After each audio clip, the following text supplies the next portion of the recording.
በስመ አብ ወወልድ ወመንፈስ ቅዱስ አሐዱ አምላክ አሜን። አቡነ ገብረ መንፈስ ቅዱስ የኢትዮጵያ ኦርቶዶክስ ተዋሕዶ ቤተ ክርስቲያን በዝቋላ ተራራ ባለው ባህር ውስጥ 100 ዓመት ተዘቅዝቀው ለኢትዮጵያ ሰዎች ምሕረትን የለመኑ አባታችን አቡነ ገብረ መንፈስ ቅዱስ ቃል ኪዳን የተቀበሉበትን በታላቅ ድምቀት ታከብራለች። እንኳን ለአቡነ ገብረ መንፈስ ቅዱስ ዓመታዊ በዓል አደረሳችሁ። በሀገር ግብፅ የተወለዱት ጻድቁ አባት የእግዚአብሔር ትእዛዝ ሆኖ ስለ ኢትዮጵያ ይለምኑና ይማልዱ ዘንድ ፈቃዳቸውም ስለነበር ቤተሰቤ፣ ሕዝቤ ወይም ሀገሬ ሳይሉ ወደ ሀገራችን በመምጣት በጭንቅላታቸው ተዘቅዝቀው ደማቸው ፈሶ እስኪያልቅና ሥጋቸውም አልቆ አጥንታቸው እንደ በረዶ እስኪሆን ድረስ የጸለዩት ታላቅ አባታችን ናቸው። አቡነ ገብረ መንፈስ ቅዱስ ሀገራቸው ንእሲ ግብፅ ውስጥ ነው። አባታቸውም ስምዖን እናታቸውም አቅልያስ ይባላሉ። ልጅ አጥተው 30 ዘመን ሲያዝኑ ኖረዋል። አንድ ቀን እቅሌስያ በቤተ እግዚአብሔር ገብታ ከስዕለ ሥላሴ ስር ወድቃ ስትማጸን ክብሩ ከሰማይ ከፍታ የሚበልጥ ልጅ እንኪ ተቀበይ የሚል ድምፅ ሰማች። እቅሌስያም መጋቢት 29 ቀን ጸንሳ በታኅሳስ 29 ቀን ደግሞ ደምግባቱ እጅግ የሚያምር ወንድ ልጅ እንደወለደች መልአኩ ቅዱስ ገብርኤል በሰው አምሳል መጥቶ የዚህ ልጅ ስሙ ገብረ መንፈስ ቅዱስ ይሆን አላት። ወዲያውም ሕፃኑ ተነስቶና ከእናቱ ጭን ወርዶ ለአብ ለወልድ ለመንፈስ ቅዱስ 3 ጊዜ ሰገደ። ዳግመኛም ከጨለማ ወደ ብርሃን አወጣኝ፣ ለአብ ለወልድ ለመንፈስ ቅዱስ ምስጋና ይሁን አለ። ከዚህም በኋላ ጻድቁ አቡነ ገብረ መንፈስ ቅዱስ መጋቢት 29 ቀን ተጸንሰው ታኅሳስ 29 ቀን ተወለዱ። አባታችን ዓይን በገለጡ ጊዜ ከሚታይ ነገር ላይ እንዲያርፍ እርሳቸውን በተወለዱ ጊዜ ተነስተው ስብሐት ለአብ ስብሐት ለወልድ ስብሐት ለመንፈስ ቅዱስ ዘአወጽእከኒ እምጸለሙት ውስተ ብርሃን ብለው አመስግነዋል። ቅዱስ አባታችን ለአምላካቸው ሰገዱ።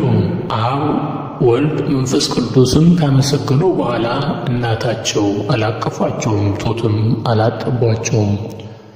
3 ዓመት ሲሞላቸው እግዚአብሔር አምላክ መልአኩ ቅዱስ ገብርኤልን እንዲህ ብሎ አዘዘው፣ ሕፃኑን ከእናቱ ክንድ ተቀበል፣ ብዙ ገዳማውያን ወዳሉበት ገዳም ውሰድና ከበራቸው አስቀምጠው። አበምኔቱም ሕፃኑን ከበር አነስተህ አንተ ዘንድ አኑረው። ስለ ልብሱ ስለ ምግቡ አታስብ፣ ሕፃኑ የመንፈስ ቅዱስ ማደሪያ ነውና ምግቡም መንፈሳዊ ነው። ይኸውም ከእግዚአብሔር የሚወጣ ቃል ነው። ሰው በእንጀራ ብቻ እንደማይኖር እወቅ በለው በማለት አዘዘው።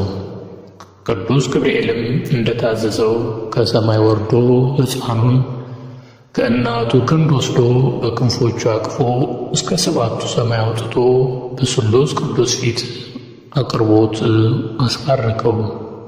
በዚህ በምድር ዝክራቸውን መታሰቢያቸውን ስናደርግ እርሳቸው ደግሞ ሲኦል እየገቡ እናትና አባቶቻችንን ዘመድ አዝማዶቻችንን ወገኖቻችንን ከሲኦል እያወጡ የብርሃን ከተማ ገነት የሚያስገቡ ቅዱስ አባት አይደለም። ዝክራቸውን ለዘከረ መታሰቢያቸውን ላደረገ በዓላቸውን ላከበረ ስማቸውን ለጠራ ቀርቶ በዓላቸውን ሊያከብር ዝክራቸውን ሊዘክር መታሰቢያቸውን ሊያደርግ አስቦ ሳይሳካለት ቢቀርና ቢሞት ሲኦል ቢገባ ያ ሰው ምንም አይነት ምግባር ሃይማኖት ባይኖረው ስላሰበ ብቻ ከሲኦል አውጠው ገነት የሚያስገቡ ቅዱስ አባት።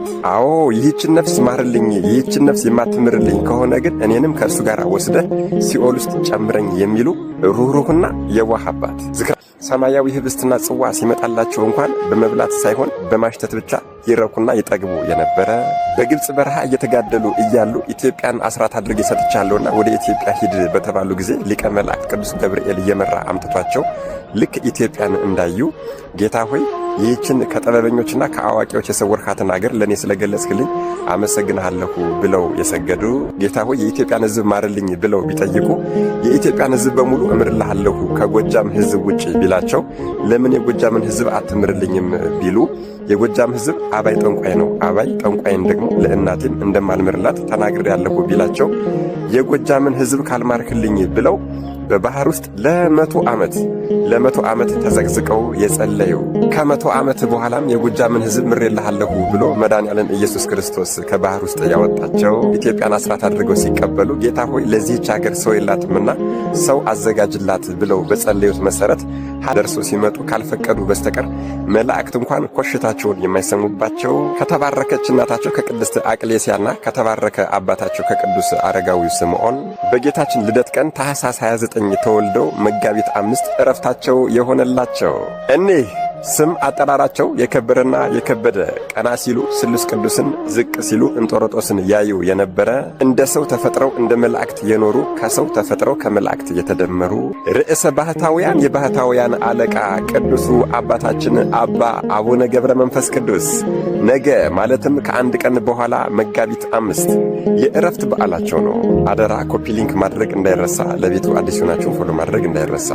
መድኃኔዓለም ኢየሱስ ክርስቶስ ከቅዱሱ አባታችን ከርዕሰ ባህታውያን ከአባ አቡነ ገብረ መንፈስ ቅዱስ ረድኤት፣ በረከት፣ ምልጃ፣ ቃል ኪዳን፣ ፍቅር አይለየን። አሜን። ይቆየን።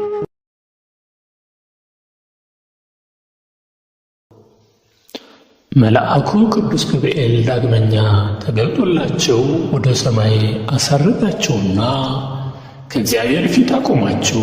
ያን ጊዜም ጌታችን ክቡራን የሆኑ እጆቹን ዘርግቶ ከባረካቸው በኋላ በጸሎት ከሲኦል የምታወጣቸው ብዙ ነፍሳት አሉ፣ ድውያንንም ትፈውሳለህ። ከእንግዲህ ወዲህ ከሰው ተለይተህ ወደ ጫካ ገብተህ ከአንበሶችና ከነብሮች ጋር ኑር አላቸው። አባታችንም ጌታችንን የሰጠህን እነዚህ አናብሶችና ነብሮች ምን ይመገባሉ አሉት። ጌታችንም የረገጥከውን መሬት ይልሳሉ፣ በዚያም ይጠግባሉ። ከዚህ በኋላ አቡነ ገብረ መንፈስ ቅዱስ ከራሳቸው እስከ እግራቸው ድረስ ጠጉር በቀለላቸው። የፀጉራቸው ርዝመቱ 1 ክንድ ከሰንዘር ነው። አባታችንም በታላቅ ተጋድሎ ሲኖሩ በጸጋ ላይ ጸጋ ተጨመረላቸው።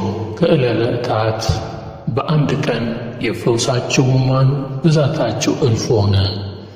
ከዚህ በኋላ አባታችን ወደ ጫካ ገብተው ብቻቸውን የበጋውን ሐሩር የክረምቱን ቁር ታግሰው ምንም ልብስ ሳይለብሱ ራቁታቸውን ሆነው በተጋድሎ ኖሩ። ከጽኑ ተጋድሏቸውና ከጫካው ቅዝቃዜ የተነሳ ሰውነታቸው አልቆ አጥንታቸው ጋር ተጣበቀ። ምንም ነገር አይመገቡም፣ ውሃውም ፍጹም አይጠጡም ነበር። አባታችን በምድረ በዳ እንደ ሰው ሳይሆን እንደ መላእክቱ ኖሩ። ቅዱሳን መላእክትም ዘወትር ይጎበኟቸው ነበር። ጻድቁ አቡነ ገብረ መንፈስ ቅዱስ በኢትዮጵያ ጌታችንም በተወለድኩባት በተጠመቁባት ከሞት በተነሳውባት ዕለት እልፍ አእላፍ ነፍስን እምርልሃለሁ አላቸው። ከዚህም በኋላ አባታችን 60 አንበሶችና 60 ነብሮች እየተከተሏቸው ወደ አገራችን ኢትዮጵያ መጡ። ቅዱስ ገብርኤልም ከእነዚሁ ተከታዮቻቸው ጋር በነፋስ ሰረገላ ጭኖ ምድረ ከብድ አደረሳቸው። ዳግመኛም ደብር ቅዱስ ወደሚባለው ወደ ዝቋላ ወሰዳቸው። አባታችንም በውሃው ዳር ቆመው ምስራቁን፣ ምዕራቡን፣ ሰሜኑን፣ ደቡቡን በተመለከቱ ጊዜ የኢትዮጵያ ሰዎች ኃጢአታቸው በፊታቸው የተገለጠ ሆነ። ሰው የገዛ ፊቱን በመስታወት እንደሚያይ የኃጢአትንም ሥራቸው በፊታቸው ፊት እንዲሁ የተገለጠ ነውና፣ አባታችንም የኢትዮጵያን ሰዎች ኃጢአታቸውን በግልጽ በተመለከቱ ጊዜ ተወርውረው ወደ ባሕር በመግባት ተዘቅዝቀው መጸለይ ጀመሩ። ከባሕር እንዳልወጣ በእግሬም እንዳልቆም በሕያው ስምም እያለሁ ብለው 40 መዓልት 40 ሌሊት ቆዩ። በ40 ቀናቸው የታዘዘ መላእክት መጥቶ ስምን የጠራ መታሰቢያን ያደረገውን እምርልሃለሁ ብሎሃል አላቸው። አባታችንም መልአኩን መላ ኢትዮጵያን ካልማረ ከዚህ ባሕር አልወጣም አሉት። መልአኩም ከእሳቸው ተለይቶ ከሄደ በኋላ አባታችን በዚያ ባሕር ውስጥ 100 ዓመት ተዘቅዝቀው ሲጸልዩ ኖሩ። አባታችንም በባሕር ውስጥ ተዘቅዝቀው 100 ዓመት ሲጸልዩ ከኖሩ በኋላ ደማቸው ፈሶ አለቀና ውሃው ደም መሰለ። ሥጋቸውም አልቆ አጥንታቸው እንደ በረዶ ሆነ። ጌታችንም መጥቶ ከባሕሩ ዳር በመቆም ወዳጄ ገብረ መንፈስ ቅዱስ ሆይ መላ ኢትዮጵያን ምሬልሃለሁና ተነስ፣ ከባሕሩ ውጣ አላቸው። ጌታችን በክቡራን እጆቹ ሁለንተናውን ቢዳስሳቸው እንደ ቀድሞው ደህና ሆኑ። ጌታችንም ከባረካቸው በኋላ ወደ ምድረ ከብድ እንዲሄዱ ነገራቸው። አቡነ ገብረ መንፈስ ቅዱስም ምድረ ከብድ እንደደረሱ እንደ አምድ ተተክለው 7 ዓመት ቆመው ጸለዩ። ከዚህም በኋላ ሰይጣን በቁራ ተመስሎ መጥቶ 2 ዓይናቸውን አንቁሮ አጠፋቸው። ነገር ግን አባታችን ጸሎታቸውን ሳያቋርጡ 2 ሳምንት በጸሎት ቆዩ።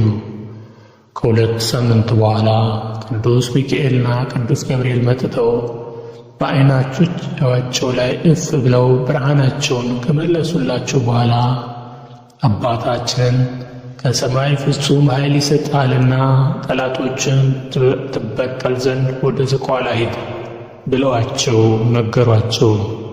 አባታችንም አንበሶቹንና ነብሮቹን ድብና ዘንዶ ወዳሉበት ምድረ ከብድ ተመለሱ። ጻድቁ ከዚህ ዓለም ድካም የሚለዩበት በቀረበ ጊዜ ጌታችን ኢየሱስ ክርስቶስ ተገልጦ ቃል ኪዳን ገባላቸው። ዕድሜያቸውም 562 ሲሆን በሰላም በፍቅር አረፉ። ጌታችንም ነፍሳቸውን በመላእክትና በቅዱሳን ሁሉ ምስጋና አሳረጋቸው። የአቡነ መንፈስ ቅዱስ ረድኤት በረከታቸው ይደርብን፣ አሜን። ጥቅምት 5 ቀን የሚከበሩ ዓመታዊ የቅዱሳን በዓላት አቡነ ገብረ መንፈስ ቅዱስ ጻድቅ፣ ቅዱስ ኪርያቆስ አረጋዊ ጳጳስ ወሰማዕት፣ ቅድስት ሐና ሰማዕት እናቱ፣ ቅዱስ ያዕቆብ ወልደ እልፍ ከ12ቱ ሐዋርያት፣ አባ ጳውሎስ ሰማዕት አርዮስን አንቀው የገደሉት አባት። ወርኃዊ በዓላት ደግሞ ቅዱስ ጴጥሮስ ሊቀ ሐዋርያት፣ ቅዱስ ጳውሎስ ብርሃነ ዓለም፣ ቅዱስ ዮሐንስ ኢትዮጵያዊ፣ ቅዱስ አሞኒ ዘነሃይሶ፣ ቅድስት አውጋንያ ሰማዕትና ጽድቅ። እነዚህ ናቸው። ወስብሐት ለእግዚአብሔር። ክቡራን ቤተሰቦቻችን የአባታችን የአቡነ ገብረ መንፈስ ቅዱስ በረከታቸው ረድኤታቸው ከሁላችን ጋር ይሁን። በአገር ውስጥም ላላችሁ በአገር ውጭም ላላችሁ በረከታቸው ይድረሳቸው፣ ጸሎታቸው የተሰማ ይሁን እያልን እንሰናበታለን። ሰላም ሁኑ። ፈጣሪ አምላክ ከሁላችን ጋር ይሁን፣ አሜን። የኢትዮጵያ አምላክ ይባርከን ይቀድሰን፣ ሀገራችን ሰላም ያድርግልን፣ ሃይማኖታችንን ያረጋጋልን። ፈጣሪ አምላክ ከሁላችን ጋር ይሁን፣ አሜን።